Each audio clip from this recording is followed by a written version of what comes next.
اس قبرستان کا ماحول آپ دیکھ رہے ہوں گے میرے محترم عزیزو، بارش زیادہ ہو جانے کی وجہ سے بہت سی قبریں بیٹھ گئیں، تو دیکھنے کو یہ ملا کہ ایک حافظ قرآن تھے، جب ان کی قبر میں دیکھا گیا جو کہ بالکل بیٹھ چکی تھی، تو دیکھ رہے ہیں کہ کفن پر مٹی کا داغ بھی نہیں لگا ہے، یعنی مٹی ذرا سی نہیں لگی ہے، اور نہ تو کفن گندا ہوا۔ میرے محترم عزیزو، یہ حافظ قرآن تھے، اسی لیے کہا کہ زمیں میلی نہیں ہوتی زمن میلا نہیں ہوتا، زمیں میلی نہیں ہوتی زمن میلا نہیں ہوتا، محمد کے غلاموں کا کفن میلا نہیں ہوتا، جس کو آج آپ اپنی آنکھوں سے دیکھ رہے ہیں اور دیکھیں گے، اپنی آنکھوں سے دیکھیے۔ خدا کا ایک بڑا کرشمہ میرے محترم عزیزوں، ہم لوگوں کے لیے بہت بڑی عبرت اور قرآن کی عظمت ہمارے دلوں میں اور بڑھ جائے گی کہ حافظ قرآن کا یہ مقام ہے کہ 4 مہینے کے بعد جو ہے لاش جو ہے سڑ جاتی ہے اور اس میں سے بدبو اٹھتی ہے، جو کہ لوگوں کا وہاں کھڑا رہنا مشکل ہے، لیکن لوگ یہ بتا رہے ہیں، ویڈیو جو ہم آپ کو دکھانے والے ہیں، لوگ یہ بتا رہے ہیں کہ اس میں سے خوشبو آ رہی ہے، اس میں سے ان کی قبرستان سے خوشبو آ رہی ہے۔ میرے محترم عزیزو، ویڈیو کو پورا دیکھیں آپ۔ کہتے ہیں کہ اللہ تعالیٰ جب ایک انسان کی تدفین ہوتی ہے تو اللہ سے اس کی کافی سارے معاملات ہوتے ہیں۔ ایسی ایک شخص یہاں پہ میں نے دیکھی، ایک قبر جو تھی وہ ماشاءاللہ حافظ قرآن ہے۔ جب ان کے گھر والوں سے میری بات ہوئی تو وہ جو شخص تھے ان کے انتقال کو تقریباً 3 مہینے ہو چکے ہیں۔ یہ ان کے لوائقین بھی یہاں موجود ہے قبرستان میں۔ 3 مہینے سے زائد اس قبر کو ہو چکے ہیں۔ کتنے مہینے ہو گئے تھے بھیا؟ 4 مہینے میں 10 دن کم 4 مہینے میں 10 دن کم ہو چکے تھے اس قبر کو، اور یہ بارشوں کی وجہ سے ٹوٹ گئی تھی۔ یہ آپ کو میں دکھاتا چلوں کہ یہ قبر کے اندر آپ دیکھ سکتے ہیں، یہ ماشاءاللہ سے قبر کے اندر کفن جو ہے وہ بھی ذرا سا میلا نہیں ہوا ہے، اور ماشاءاللہ سے قبر کے پاس سے اتنی خوشبو آ رہی ہے۔ یہ اللہ کی کرامتیں ہیں کہ 4 مہینے کا جو وقت گزرا ہے اس کے بعد بھی جو ابھی آگے اندر کا انتقال منظر کر بھی گئے ہیں تھوڑا ان سا کی کلوز قبر کر پہ کے ذرا سا دکھائیں گے، بھی آپ ویڈیو ہلکا سا مکمل بھی دیکھیے گا۔ کوئی اس طرح کا نشان ان کے کپڑوں تک بھی نہیں ہے۔ اور یہ جو شخص جن کی میں نے آپ کو ابھی قبر بتائی، یہ ماشاءاللہ سے حافظ قرآن تھے، شوگر کے مریض تھے، ان کا انتقال ہوا تھا۔ تو یہ بارشوں کی وجہ سے جو تباہی ہوئی تھی ان میں ان کی قبر کا جو تھا وہ ٹوٹ گئی تھی پوری قبر۔ اور میں آپ کو دوبارہ بھی اسی جگہ لے کر چلوں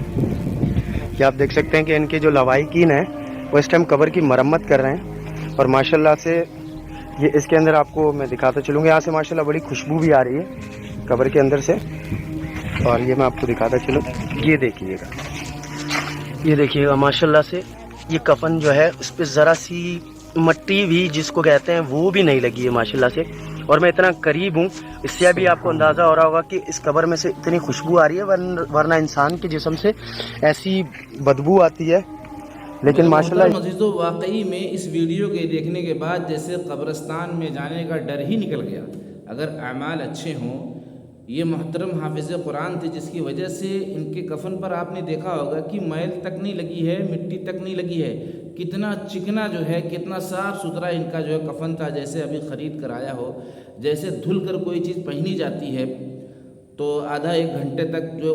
خوب چمک دمک اس کے اندر رہتی ہے، بالکل اسی طرح آپ نے دیکھا ہوگا میرے محترم عزیزو۔ اگر ہمارے اعمال اچھے رہے، ہمارے کردار اچھے رہے، ہمارے اخلاق اچھے رہے، ہم نے سچائی کا سامنا کیا،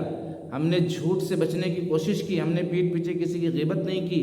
اور اگر قرآن کو حفظ یاد کیا تو سونے پہ سہاگا ہے، لیکن حرام سے بچ کر حلال پر چلنا بھی پڑے گا۔ صرف حافظ قرآن ہونا کافی نہیں ہے، بلکہ حرام سے بچ کر حلال پر چلنا پڑے گا۔ میرے محترم عزیزو، ایک حافظ کا اتنا بڑا مقام ہے کہ اللہ تبارک و تعالیٰ کل قیامت کے دن کہیں گے کہ پڑھتا جا اور چڑھتا جا، یعنی ایک ایک آیت پڑھتا جا اور اپنے درجے پر یعنی چڑھتا جا، یعنی بلندی کی طرف چڑھتا جا، یعنی حافظ قرآن کا اتنا بڑا مقام ہے۔ سوچو کتنی آیتیں ہیں قرآن کی، اور ان کے ماں باپ کو کیا پہنایا جائے گا؟ تاج پہنایا جائے گا، تاج۔ میرے محترم عزیزو، اس قبر کو دیکھنے کے بعد اگر ہمارے اعمال اچھے رہے تو جسے ڈر نکل رہا ہے کہ اگر ہمارے اعمال اچھے رہے، ہم ڈرنے والے رہے، ہم خوف رکھنے والے رہے، ہم اپنی نگاہوں کی حفاظت کرنے والے رہے، ہم کسی کی زمین نہ ہڑپنے والے رہے، اور ہم اپنی بیویوں کے ساتھ اچھا سلوک کرنے والے رہے، تو واقعی میں اللہ تبارک و تعالیٰ کی ذات سے امید ہے کہ ہمیں بھی یہ منظر دیکھنے کو ملے گا، اور ہماری قبروں سے بھی خوشبوئیں اٹھیں گی، جس کو قبرستان میں پہنچنے والے لوگ سونگیں گے۔ میرے محترم عزیزو، بہت سے واقعات ایسے موجود ہیں، کوئی نئی بات نہیں ہے، لیکن تھوڑا سا دیکھنے کے وقت، بیک وقت میں دیکھنے میں تھوڑا ایمان بڑھ جاتا ہے، ایمان تازہ ہو جاتا ہے، انسان جو ہے کچھ اپنے ارادے کو بدل دیتا ہے کہ آج سے میں توبہ کرتا ہوں اور میں اچھے اعمال کروں گا اور اچھے اپنے کردار کو نبھاؤں گا، لوگوں کے ساتھ اخلاق سے پیش آؤں گا، اس طرح کی اس کی سوچ بننے لگتی ہے۔ تو زیادہ سے زیادہ قرآن پڑھنے کی کوشش کریں اور حافظ قرآن بننے کی کوشش کریں۔ اگر آپ حافظ قرآن نہیں بن سکتے تو صبح و شام کم سے کم تلاوت کریں،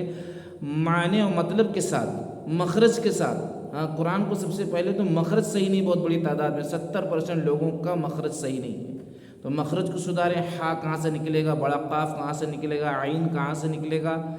تو میرے محترم عزیزو، سین ثا جیسے زال بولتے ہیں لوگ، لیکن زال ہے، تو یہ سارے حروف صحیح نہیں کر کے ایسے ہی پڑھتے جا رہے ہیں تو اس میں ایک بڑا نقصان ہو رہا ہے، معنی کچھ کے کچھ بدل جا رہے ہیں۔ تھوڑا سا 10 منٹ وقت بھی اگر دیں گے تو ایک بہت بڑی جانکاری آپ کو حاصل ہو جائے گی، اور بعد مرنے کی قبر میں آپ کے ساتھ بھی ایسا ہی معاملہ ہوگا۔ اس رب کریم سے یہ امید ہے میرے محترم عزیزو۔ ایسے چینل سے جڑو، لائک کرو، سبسکرائب کرو، اس لیے کہ ہم بہت بڑی تعداد میں لوگوں تک صحیح نالج، صحیح پیغام پہنچانے کی کوشش کر رہے ہیں، اور ایک ایک کو موٹے موٹے مسائل سے واقف کرنا چاہتے ہیں، جتنے بھی دنیا میں مسلمان ہیں میرے محترم عزیزو۔ اور میں تو یہ چاہتا ہوں کہ ساری انسانیت تک یہ نالج پہنچے، اس لیے کہ ایک دوسرے کے ساتھ اٹھنا بیٹھنا ہے۔ ہو سکتا ہے کوئی بھی برادری کا ہو، اس کو معلومات اگر ہوگی تو وہ جو دوسری برادری والا ہے اس کو بتانے کا اسے موقع مل جائے گا، یہ ایک حق اس کا ادا ہوگا میرے محترم عزیزو۔ بہت بڑی تعداد میں شیئر کو اس ویڈیو کو۔ السلام علیکم۔